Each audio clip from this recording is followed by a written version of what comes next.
Hey, everybody, and welcome to our panel discussion here about the weak link accounting for the human element in cybersecurity strategy, because humans are, in fact, the weak link.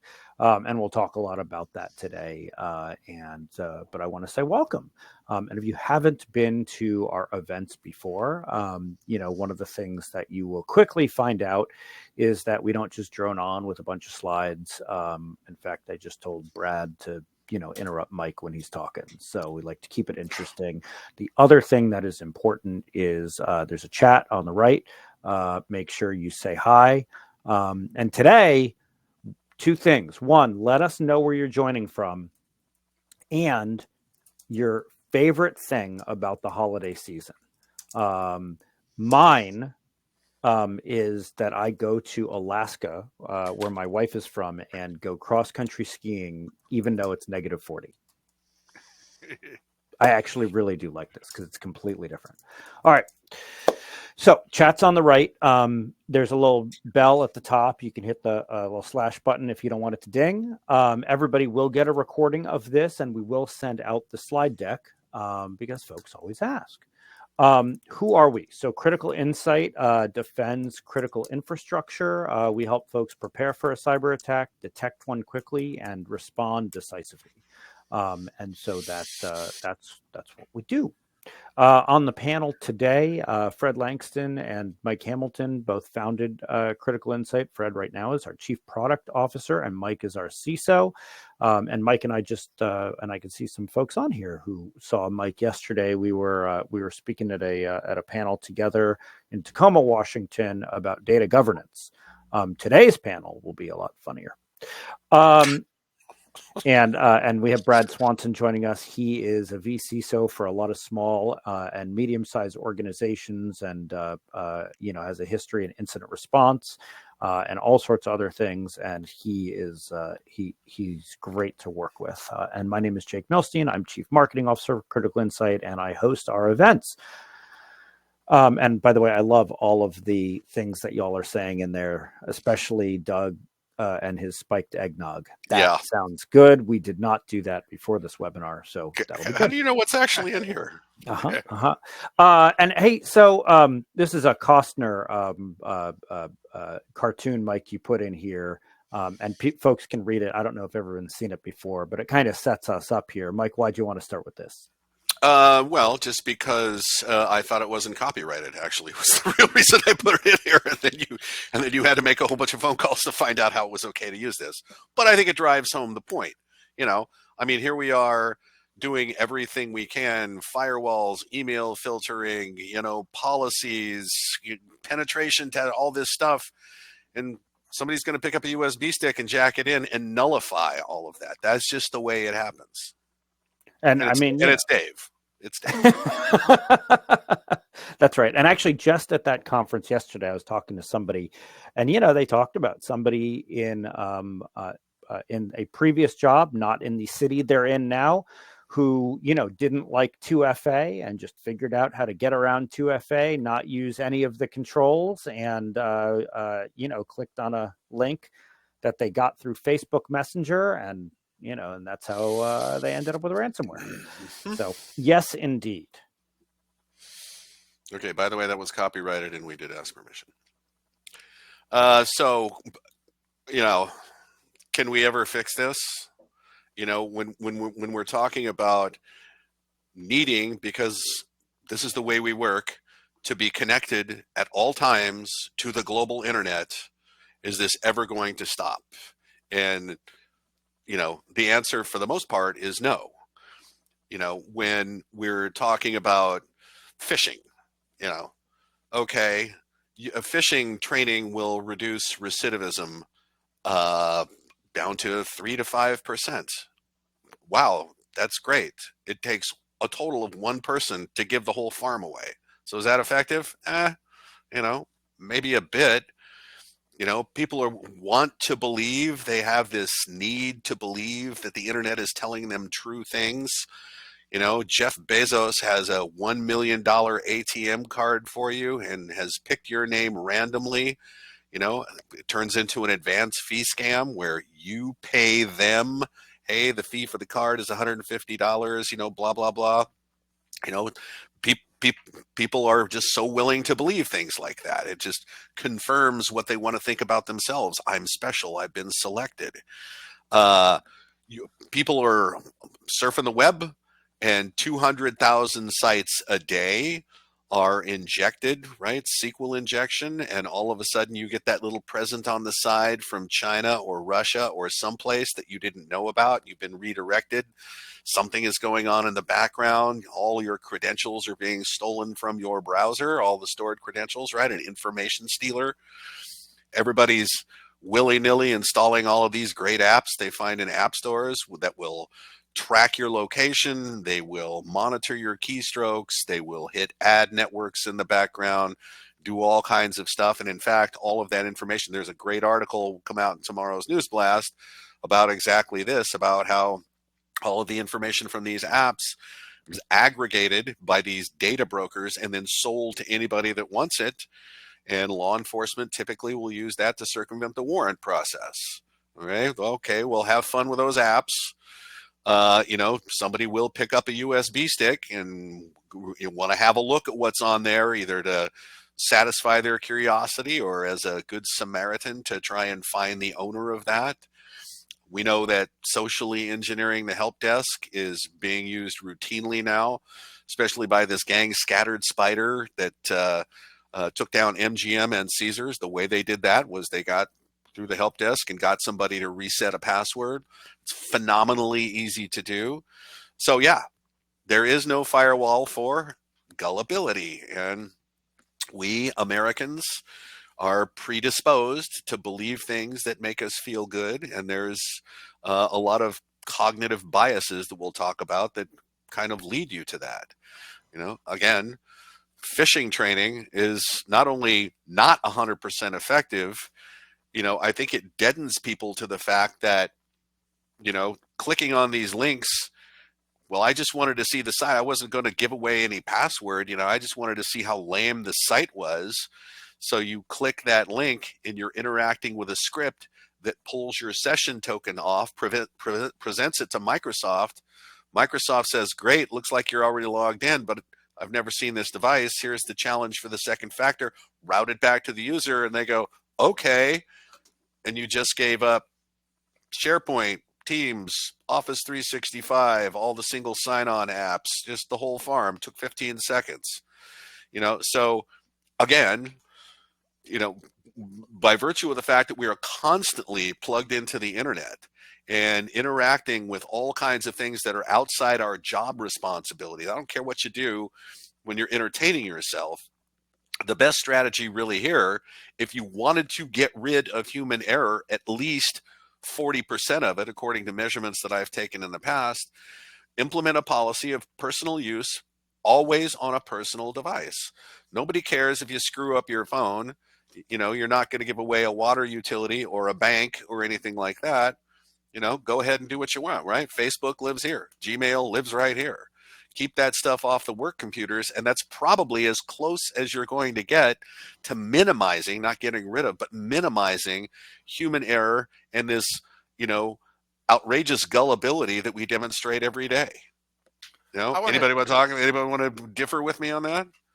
No, I don't want to differ. I actually want to amplify. And back when Mike and I were both working at VeriSign, at the time, one of the largest identity company in the world, and they did a study where they went out, and this is in the mid 2000s, and they put 800 USB sticks, dropped them at airports, Starbucks, hotels, playgrounds, and dropped them all over the U.S. And those USB sticks had a bunch of files on it like password.txt, bank accounts.txt, right, or Word or something like that.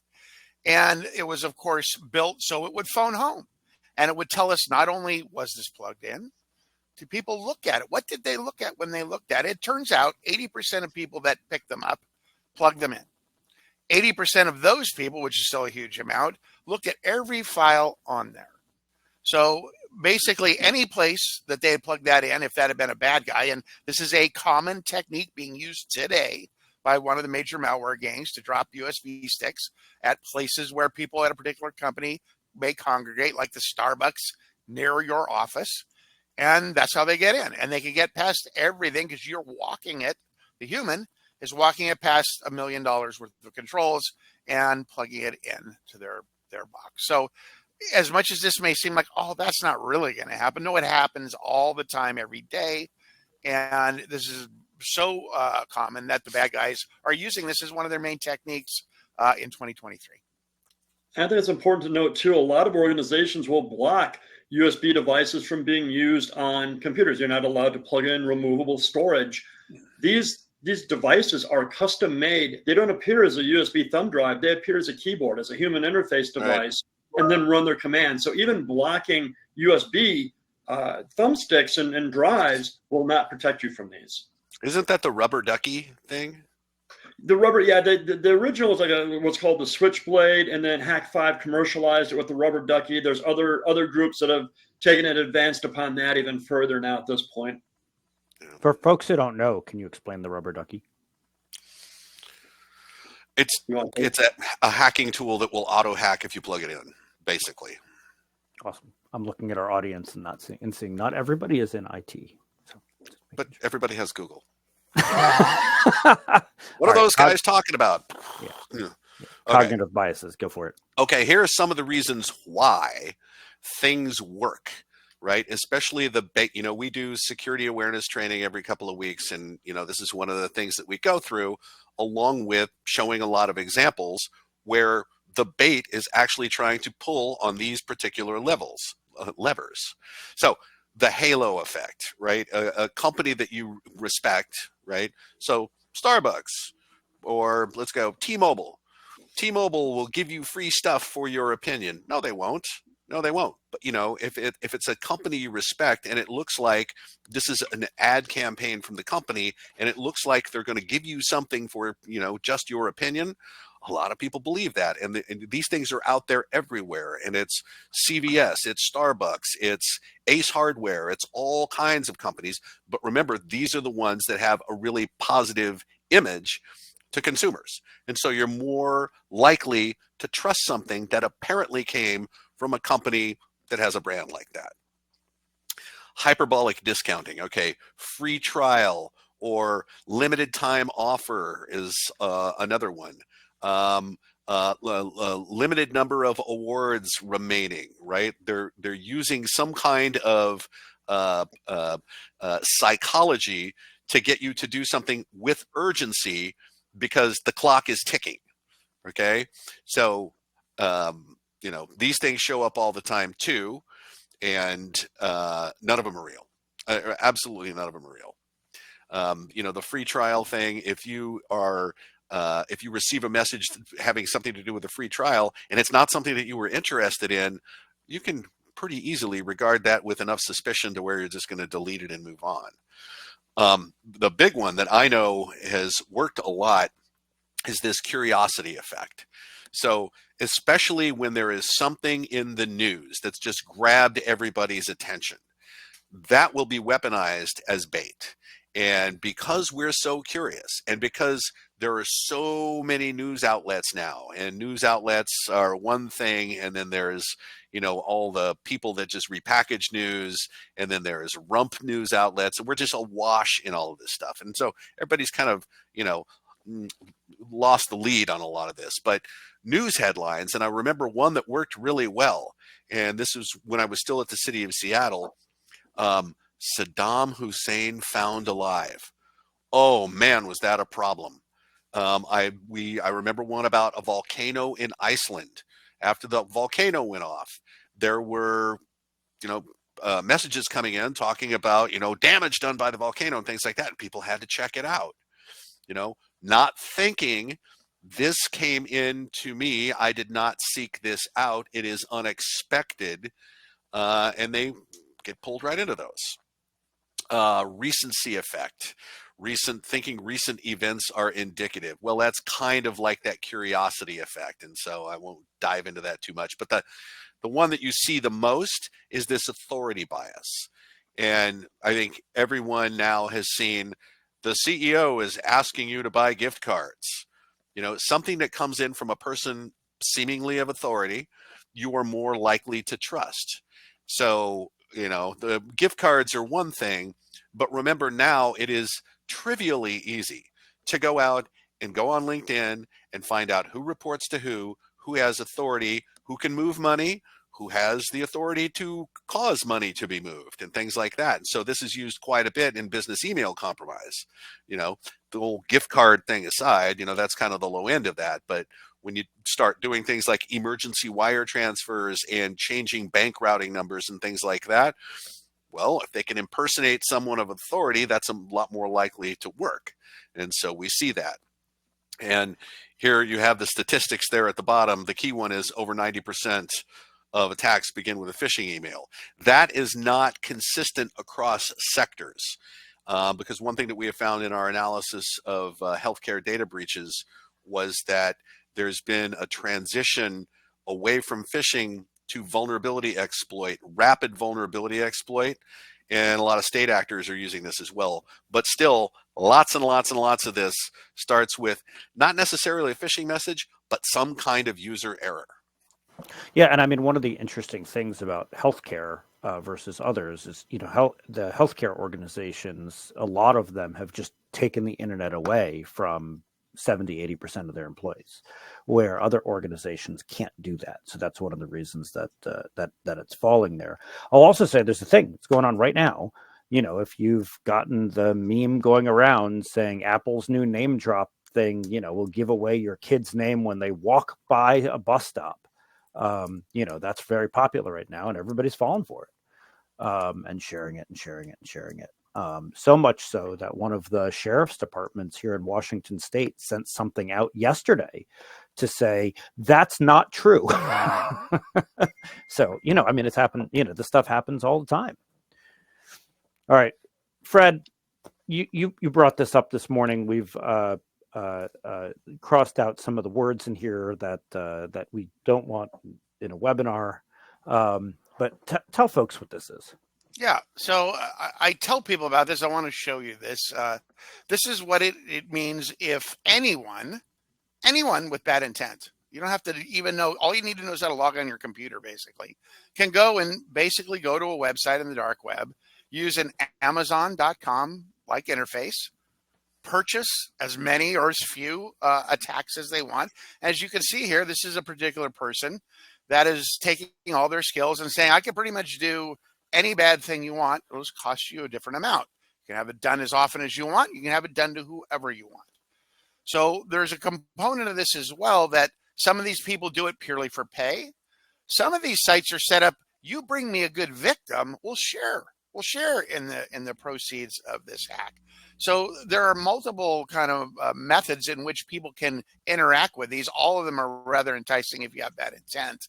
And it shows truly how easy it is for anyone to launch an attack, right? It's a matter of making an order like you're ordering on DoorDash, which is terrifying in some ways. So you can see the extent to what this person will do. Some of this stuff is so bad we've kind of blacked it out.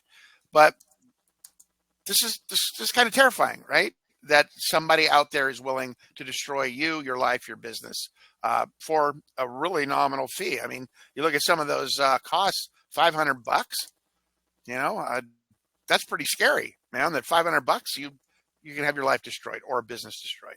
So I want people to really get to the idea of stop thinking about, am I a target? Everybody is a target. Everybody will be targeted. And there's a million reasons why you may be targeted. And this is just one of them. And by the way, you had to redact some things on there as well. Yes. Yeah. I mean, they'll do some really awful things, frankly, folks. Yeah. They have no ethics or morals, literally, and they're willing to do some really horrible things. So let's talk about why, the approaches to training fail. We've used security awareness training since pretty much the day I came into this business, almost 30 years ago. It's always been a huge component. I believe security awareness training is still hugely valuable.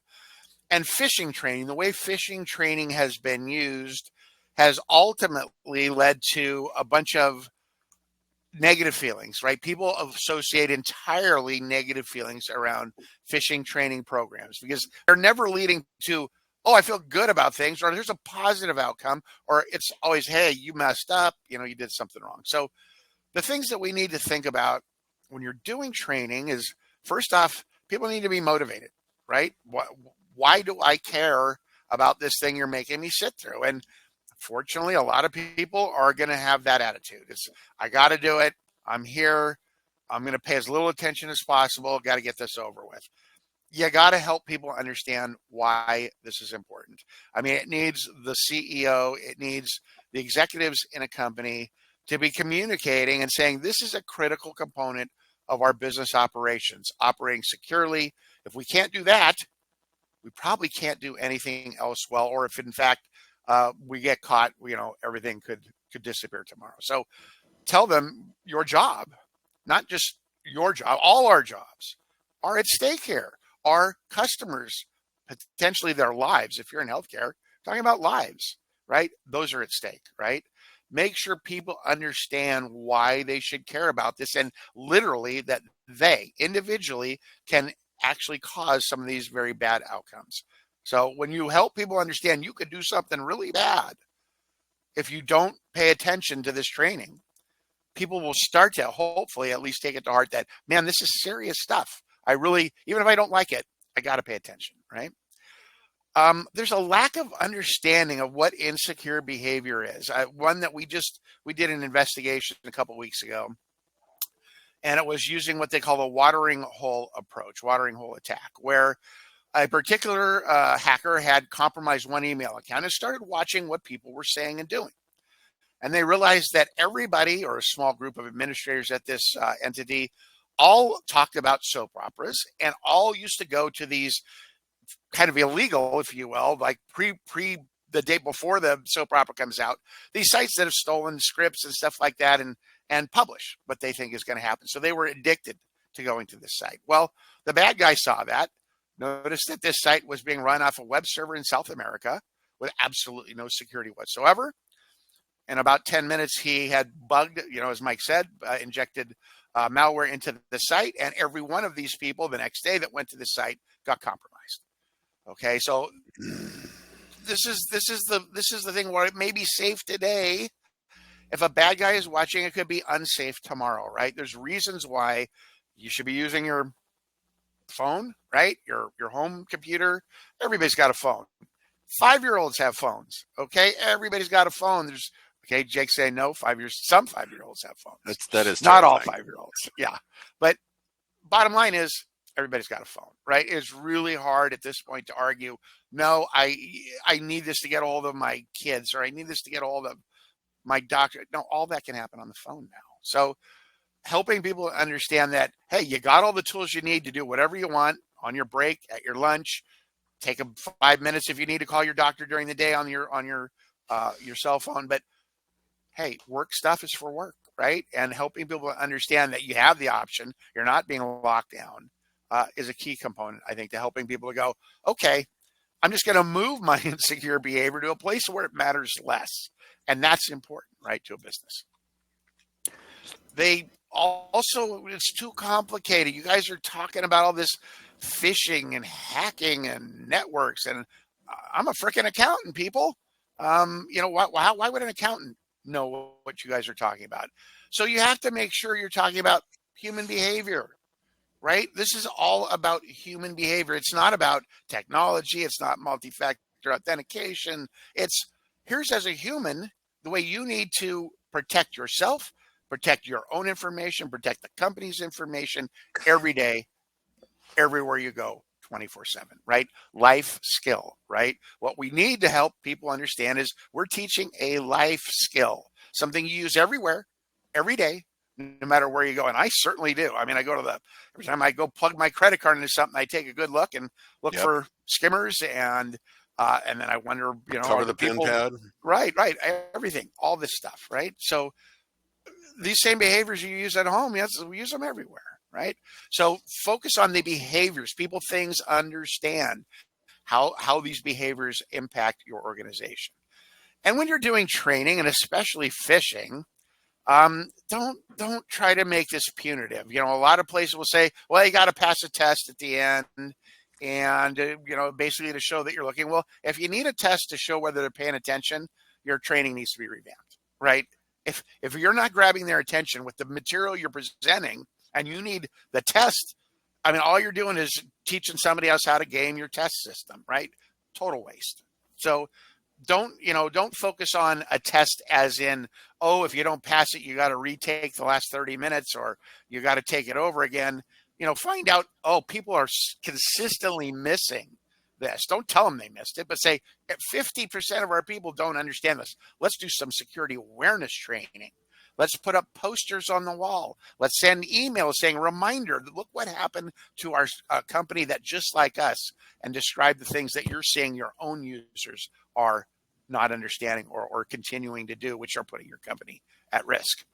And then there's what happens when somebody does something. I mean, the worst possible situation is to get somebody to go, oh, I think I clicked on a phishing email. Better not talk about that. Let's just pretend it all blows away and goes away. Okay. No, when people, they need to feel empowered that if I clicked on that email, I shouldn't have done it. They should feel comfortable calling up and saying, hey, keep an eye on something. I mistakenly, I know I shouldn't have done this, but hey, keep an eye on this because I don't want something bad to happen. And if I did it, then you'll be able to get ahead of it. We have to create this synergy, right? That we're working together. We're not here to bust people. We're not here to I will fall victim someday. Okay. Everybody will. And we can't be ashamed about that. But we also have to be willing to come out and say, I need to change. Lack of relevance, right? I said this is not a work skill. We're teaching something you use everywhere, every day. It can't be dry. It can't be plain. It can't be boring. I mean, if you're sitting there going through, okay, this is an example of this and this, they may be interesting to us security folk, but after a while, people are glazing over, right? You have to try to get your points across in a few good examples, spend time on those. But if you try to hit them with saturation, people will tune out. Overuse. If you are testing people with phishing emails too often, like every week, I'm getting one of these. That's probably too much, folks. You need to think about what is an appropriate cadence for this and the content. We'll talk later about this, but the content you use, how you to maximize when you do a test that you're using the right content that's going to get the right effect and teach the right lessons. Undervaluing the awareness part of security awareness training. I will tell you almost exclusively, unless you're a major corporation, awareness is not part of what I see. I see security training. Awareness is posters. It's branding. It's like having, I remember Crime Dog McGruff from our growing up. It was a symbol, a brand that when you saw it, you knew what it meant. It meant, hey, watch out for scammers and watch out for people trying to trick you into doing criminal things. Well, we can brand the same way, right? So when people see the brand, they go, oh, it's a security message, right? And they understand, okay, I can take a quick look. I'm going to understand what this is because I know right away they're giving me an anecdote. They're going to tell me, don't share my password. Always use MFA, right? These little things that are important. You need to lean into those continuous and continual reminders. Let people know that we're watching. You need to watch. You need to stay on top of this. And don't make jump in for a sec here too. Sure. So there's constant awareness, but the point you made about creating a condition where people feel free to say, oops, I think I blew it, and report that to somebody, rewarding for that as well is a really good technique. And one thing that we've talked about doing here is making challenge coins, because everybody loves to have coins, and or some other recognition program. I've seen other things that worked pretty well, and people really appreciate that pat on the head for doing something right. Hey, you save this from having to file an 8K and then get a class action suit and go out of business. Thank you very much. Here's a coin. Yeah. Hey, one of the things that I'll say is at this conference yesterday, CISA has actually done a really nice job of creating cool looking stickers that people can put on their laptops that, in rainbow letters say enable MFA and, other things. But that idea of getting your marketing folks and your marketing brains involved in this is a really good idea. I will also tell you a really bad story of a company that, where I might have used to work, might be true, where there was called the day of training, and it was in December. And on the day of training, as a manager in the company, in one day you did DE&I training, sexual harassment training, and security awareness training, all in one day, and you had to get it done before noon. So yeah, sounds like the orientation at the city of Seattle. I'm sure it's changed. It was a long time ago that you did that, Mike. Yeah. Lastly, don't make it a chore. Again, if people go, oh, I see that darn training on my calendar again, and they dread that and they feel it's an interruption in their daily work week, got to fix that. They have to find a way to make them to look forward to this. No, I'm going to learn something new that I didn't learn last year or the year before. Yeah, super important. Super important. All right. So, as somebody asked in the chat, so what do you do? How do you make it better, Brad? Yeah, so there's a couple of things that you can do. So I do a lot of security awareness trainings for clients around the country, in addition to my vCISO duties here at CI. And some of the things that I have found that really work for us when we present these is to make it engaging, right? So people will come to the training with these preconceived notions. They've been through training in the past. Everything from when I was a kid, my first job was at Burger King, and you had to watch the training videos on how to cook French fries at Burger King, and they were terrible. I was a forklift driver as a youth. I had to watch the OSHA videos. They were terrible. Make it so that you can change these notions. People expect, they have a picture in their mind of what this training is going to be like, and it's not a pretty picture. You need to change that notion so that the next year when they have security awareness training, or the next quarter, however often you're doing this, they look forward to it. They want to come. They're telling their friends, this is awesome. We get to go to security awareness training today. This is going to be a good time. We're going to learn some stuff. Get them excited about it so that they attend, they engage. They don't just show up, check out, get on their phone and answer emails. By making that training engaging, one of the things you can do to do that, make sure that you have audience participation. When I do security awareness trainings, I ask people, okay, show of hands, how many people got a phishing email this week? Or maybe it's not even security. How many people got stuck in traffic today? Just anything to get them engaged and reacting. You don't want to talk at people. You want to have a conversation with these folks. Get them involved, get them to talk about the security. You have to be likable. If you can get them to smile or laugh, they're going to like you, and they're going to listen. They're going to be more attentive because they're waiting to hear what you say, because they enjoy it. It makes them feel good. It gets all those chemicals in the brain going when they chuckle and laugh. Crack jokes as you go. Make it light. Don't make it heavy and stodgy and boring. Keep it upbeat. Keep it comical. As Hamilton says a lot, you have to be 40% comedian to do a good security awareness training. A lot of you are very funny individuals. Use that when you do your security awareness trainings, and make it personal, right? A lot of people show up, and to Fred's point earlier, okay, I have to go to this company training on how I can protect the company, blah, blah, blah, boring. I tell folks during the training, one of the very first points that I make is that these are skills that we're going to help you learn that don't apply just to the company. You can use these at home. You can use these same skills that we're teaching today to protect your personal credit card accounts, your personal bank accounts, to help keep your family members safe. My mother used to be the worst. She would click anything that came through in her email. I would have to go up there once a month and scrub her machine and reload it because it was so infected with garbage. So it's very important that you let them know that, hey, this isn't just to protect XYZ Corporation.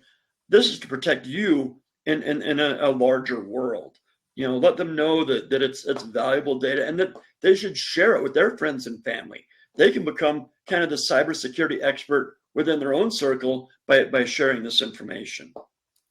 And then finally, you have to be approachable. You have to be open to answering questions. There are times I've gotten really, really weird off the wall questions. Users will ask things like, I use XYZ software. How do I protect myself when I use that? Maybe I haven't heard of XYZ. It's some weird niche program that monitors the movement of penguins in Antarctica. I have no idea. I've never heard of this software. I don't say, I don't know, and move on. I tell them, I'm not familiar with that software. Let me get you an answer and get back to you. I make sure when I do these trainings that the folks that organize it for our various clients have all my contact info. And I tell them, when I walk out the door today after the training, our engagement doesn't end. If you have users that come up with a question tomorrow or the next day, or maybe there's a user that's on vacation this week, they're going to come back and watch the recording of the training. Maybe they'll have questions. Reach out to me with those questions. We're very happy to answer that. You need to be approachable. Don't make people feel dumb when they ask questions. That's what you want. You want that back and forth. You want that engagement. And again, you want it to be a conversation, not you just speaking to a bunch of people. I wanted to throw in about adding humor, because I'm not a comedian and I'm not the guy you want writing jokes, but I commonly will pull from Jimmy Kimmel. Jimmy Kimmel sends people out on the street and talks them out of their password as a public service thing, and it's hysterical. And he literally will have his on the street correspondent talk 10 people out of their passwords, with only 50% of them realizing they just gave it up. It's fascinating, it's funny, it's engaging, and it really points out human foibles that, wow, how easy was that to do that? So lean into things like what you can see online. Betty White has a hysterical multi-factor authentication public service announcement. Reach out for those. You don't have to be a comedian, but you can still be funny. Yeah. We actually used that Jimmy Kimmel clip of him going out getting passwords in the security awareness training that I did at the company that I was at before I joined the CI family. And a lot of people couldn't believe how easily they just walked through the streets of New York and got people's passwords. Yeah. Yeah. I think those are to me, the best two recommendations here is, number one, use humor to keep people engaged. Number two, tie it back to people's personal lives and make it less about, the computer at work and protecting the business and et cetera, because the examples in the things that you can show, examples of bait in particular, they're going to see them at home. They're going to see it come through social media. Use examples of text messages, talk about voicemail phishing, talk about deep fakes and all the stuff that they're going to run into, and keep tying it back to protecting your personal finances. It's one target, especially for fraud, that's rampant right now. So hey, Greg asked the question here. What about establishing something like a personal user security score? And Greg, I don't know whether you mean like within an organization or like for the world, because you said like a credit score, but I think in an organization, I don't know that that's good. Like, I mean, I think that ends up falling towards punitive, right? Yeah, that's leaning into like the public hanging, method of dealing with things. Which we tried in this space. Which we tried. We tried. And it was doesn't work. Highly punitive back around 2008, 2009. Yeah. You failed the test 3 times, you could get fired. So being punitive, they're already scared of making a mistake, right? That's the whole point, right? They know the hackers are coming. You make it more punitive, I don't think you're actually increasing people's awareness. You're just making them a lot more gun shy. On the other hand, it does give them something to work towards. If you're being compared to everybody else, I don't know, the whole wall of shame thing, I just don't know if that's the greatest idea. I mean, there's a difference between for reward rather than punishment. Right, exactly. The positive reinforcement, exactly. Yeah. Yeah, there's a difference between gamifying something and making it punitive. I think if you're talking about gamifying it, those are the things that work. I mean, some folks in here are talking about KnowBe4. KnowBe4, a lot of their stuff has done a really nice job of gamifying it. And there are other organizations that have also figured out ways to gamify it. I think the punitive thing is what we've seen hasn't worked. Yeah, I was doing a penetration engagement, and we social engineered the CEO's admin, and that individual gave us their MFA token, and we were able to get in. the CEO wanted to immediately fire that individual. We said, no, the fault isn't with the individual. The fault is with your training. You need to train your employees better and not be punitive, because now people are going to be scared. As we talked about earlier, people will be scared to report when they do make a mistake. We're all human. We all make mistakes. Every single one of us.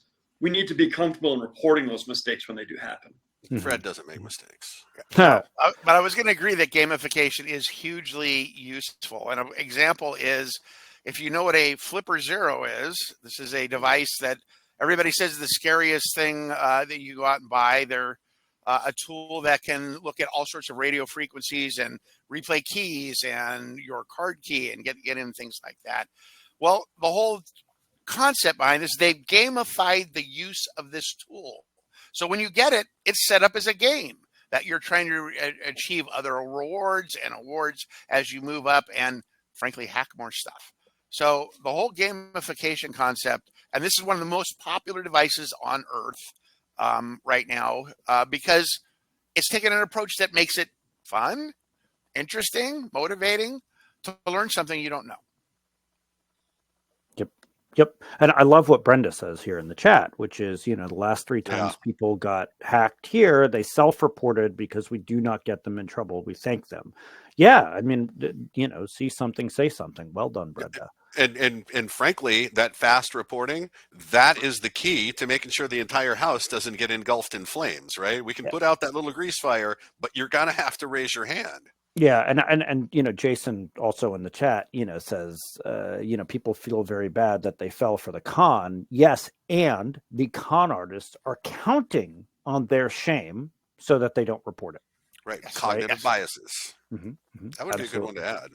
Hey, and so Fred, there must be frameworks for this. Oh, look, there's a slide. Yeah, there's frameworks and ways to help you to sell this to your management. We believe that you need to put a program together. It should be something that's in your annual budget. You should have all the components built. How do you do that? Well, you build a return on investment style model here, and you figure out what would it cost to do this ourselves, meaning what is it going to cost to build the program? What will it take to run the training over a year? And then think about if we did not have that. Then what happens if the results of not having training are realized and you lose productivity, revenue, loss of reputation? A classic risk equation, right? Simple to balance, right? This isn't hard math.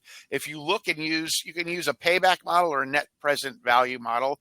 If you use a payback model, it's just what's our current annualized loss expectancy without SATE? What's the cost to implement SATE? And then it literally will tell you in a subtracting one from the other, exactly what you're gaining by having the SATE program in place. So this is one of the easier things to go and build a model and go to your executives or the board and say, this is a critical component of our program. Here's what it means to us. Here's why we have to invest in this. So that's the first thing. We got to get the money, get the program, and get the executive support behind the program. Next, we'll move to the next slide and we'll talk about, well, if I'm doing this myself, what kind of places would I look for some guidance and how would I measure how we're doing? Well, the U.S. government has yet another standards body called the National Initiative for Cybersecurity Careers and Studies, which is under Department of Homeland Security, another department.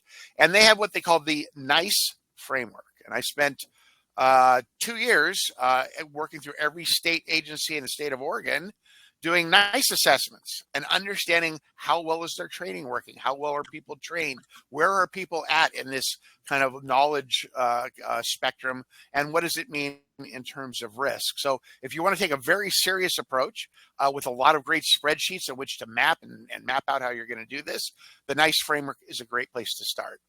If you want to look at some really good guidance, and Mike alluded to this, Department of Health and Human Services, and I think Jake said it as well, has a whole site devoted to security awareness training with modules and ideas and awareness materials. And they have a sub-site at what's called HICCUP, HICP, Health Initiative Cooperative Program, I think is the name of it.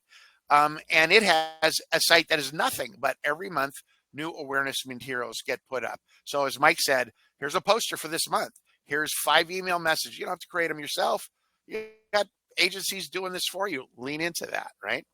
And let me just say, Fred, yeah. this just made sense to me because Health and Human Services, which no one calls DHHS, because Health and Human Services has done this really good job of making these materials available and giving you ideas for awareness training and et cetera, et cetera. That tracks with the shift away from phishing to vulnerability exploit because it's probably working. So that just dawned on me. That's fascinating. Yeah, and of course NIST, our national standards body, of course has their guidance for a training. So if you want to align with it, I think it's usually pretty bit robust for most organizations, but it's a good idea to look at and go, how are they framing all of this, and then building something that mirrors that's appropriate for your own organization.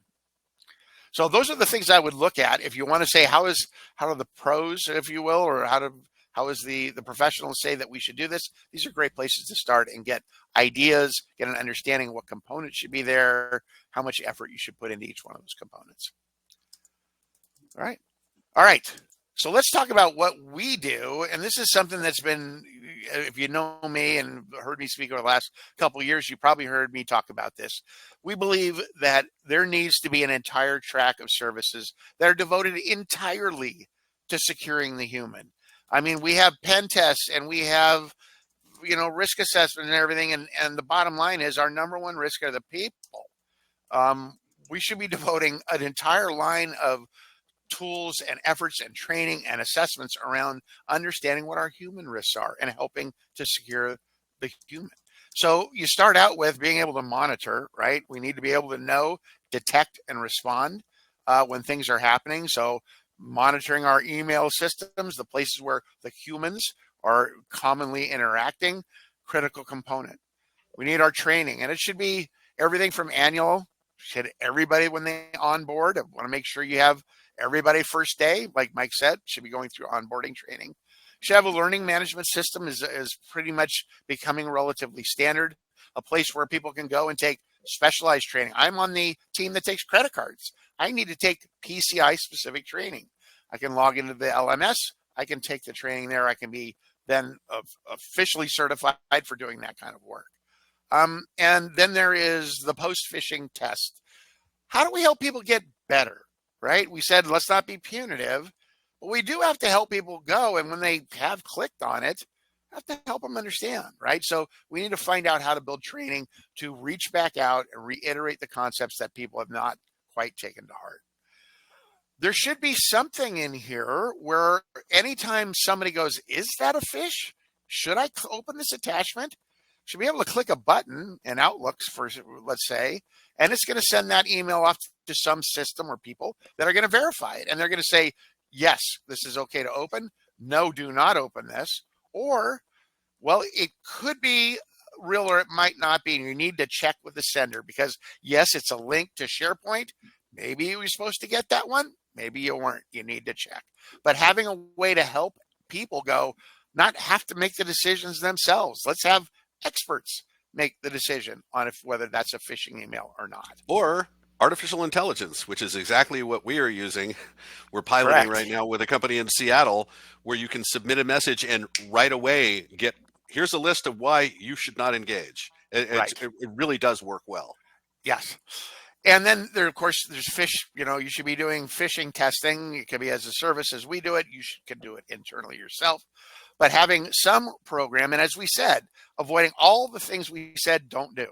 So you have to think about this as gamifying. You have to think about it as a positive message, thing that's come out with rewards and not punitive. But you should also, if people are clicking on particular phishing emails, well, let's take that phishing email that came in from a bad guy. Let's de-weaponize it. And now let's use that as a campaign for everyone else at the organization. That is incredibly useful because when one particular set of campaigns launch, it usually launches against multiple people at your company, if not everyone at your company. So you need to get ahead of that by saying, wow, this is a really good phishing email. We caught it before it did damage to this one user. Let's make sure all our other users know this is a phishing email. It's really good. Don't click on it. We'll use it in a test. Right? That way they see the actual thing that may be coming in their inbox 2 hours later, and they're going to be warned ahead of time. So but you have to be very you can't overuse that particular feature. So you have to be very thoughtful about when and where you want to use this. If you do it for every phishing email, again, you lose the effect and you start beating people over the head and they tune out. So all of this, if you look at this entire rainbow, if you will, it's all about detect, prepare, detect, respond, right? And it has all the components of securing the human. So we are leaning heavily into this. This is your number one threat. We really think people should be leaning as hard as they can into these concepts. And and Brad, I know you're involved in some of this, especially the training and the like. When you've worked with customers on it, like what do people do? What do people learn from it? A lot of them don't realize the different methods that the threat actors will use to get into that network, be it their home network, their work network, whatever. I think that is the biggest thing that I get. Like, I'll stick around after the security awareness training, be available for folks to come up and chat with me. And the biggest feedback I get is we had no idea that, they could fake the name on an email. We see the name, Fred Langston, we assume it came from Fred, even though it was just a spoofed email. Or, we had no idea that they could get in with a QR code. QR codes, we use those here in Vegas. Every restaurant now has gone to QR codes for menus. They don't realize that a QR code is simply a transport object that carries a URL, and that URL could be malicious. So a lot of it is just not knowing the latest and greatest methods that threat actors are using. And we're seeing that continually evolve, especially with the advent of AI. AI is a tool. We can use it for great and wonderful things, like a hammer. You can build a house, or you can crack somebody in the back of the head with a hammer. Same thing with AI. You can generate deep fake videos with the CEO asking for those Apple gift cards now instead of the text message. So just kind of learning about the methods, I think, is the biggest takeaway that people get. Awesome. And a note about cyber insurance here. One of the things I do is I interact with a bunch of insurance brokers and help our customers get cyber insurance, help introduce them to different brokers or different carriers that are probably the best ones for their needs. And one of the things that I've seen is the evolving questionnaires. Mike helped somebody fill one out that was hundreds and hundreds of questions. And as you get deeper, the insurance companies are now saying, oh, you want cyber insurance? You have to do most of the things on here. Yeah, Brenda says they're getting so hard. Yeah, that's right. Yes, they are. But I saw one recently that said, hey, what are the 3 ways you are testing your users? Not one. What are the 3 ways? So, they're getting more difficult. Mike, you were going to say something. I was, and it seems to me that and punitive. Okay, maybe this is a little punitive, but it seems to me that if there's repeat offenders, and I've been in organizations where we definitely had repeat offenders. They just did not get it. Super gullible. Incrementally reducing their connectivity to the internet seems to me to be a good way to walk that line between, being overly punitive and, doing the public hanging thing, and rewarding them for doing a good job and making a good catch. Because, people, in my experience, people who just really surf the internet a lot and they're stuck on, their blog sites and their, whatever the doom scrolling site they like, they're the ones that are going to bite. And if you start to take that away incrementally, you don't need to go that far before you really get their attention. So I just wanted to throw that out there as a potential way to handle, frequent flyers. Yeah. And I do want to also say, of all of our services, it fits in that prepare, detect, respond. I think folks have seen this before. But when we think about how we help customers, we help them prepare for an attack, detect one, quickly respond. Securing the human as part of that is just one thing you need to do. Of course, as Fred mentioned, you have to also monitor the network. So, if they do click, hopefully before they've told you, or maybe they tell you right quick and then but just some really important things about how we help our customers. And as we go to the end here, we're going to do final thoughts. I also want to give folks a survey and give you a chance for any last questions. If you have last questions, put them in the chat. The survey, and this is not a trick link, it really is SurveyMonkey. You can go grab it. Sure it is. It is not a Rickroll. You can grab it and you can put it into Virus Total. Check it. But we want to know, was this helpful? Was this helpful? And if you want, if you want to talk about any of the services Fred talked about, you can say that in the survey, or you can email me there. But let's do some final thoughts here. We're going to go with Brad, then Mike, then Fred. Brad, final thoughts. Yeah, I think this is like anything. We all had to be trained and had to learn things. None of us came into this world knowing everything, knowing what we know today. Security is the same way. It's very important to have training and things like that, because you always have that human element. We want to be helpful people. And so it's important for us to know how to watch out for these threats that are going to take advantage of that. So awesome. Mike. So when I worked in the public sector for a large organization, we took a lot of measurements, and we could prove at the time, and this has been borne out in other research, that 40% of the compromises in that network were due to the use of personal email. And if we can all get over this hump, this third rail, grab it. All personal use on a personal device makes 40% of the problem go off a cliff. We got to get there. All right, Fred, final thoughts. Yeah, unfortunately, folks, this is just going to get way worse. With AI, deep fakes, the quality of these in the last 2 months has gone up exponentially. This is actually just beginning to get bad, because they're going to be hitting you on voice, they're going to be hitting you on email, SMS, every avenue possible.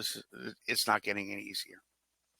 Awesome. Well, thank you, guys, and thanks for joining us, everybody. If anybody wants to take advantage of the services that Fred talked about, if you're an existing customer or if you're not a customer, shoot me an email, jake@criticalinsight.com. Don't forget to take that survey. I swear it's not a trick link. I swear you won't get rickrolled. And if we don't see you before the end of the year, have a happy holidays, have a great new year, and we'll see you all soon. Thanks, everybody, for joining us. Yep. Bye, everybody. Thanks. Thanks, everyone. Happy holidays.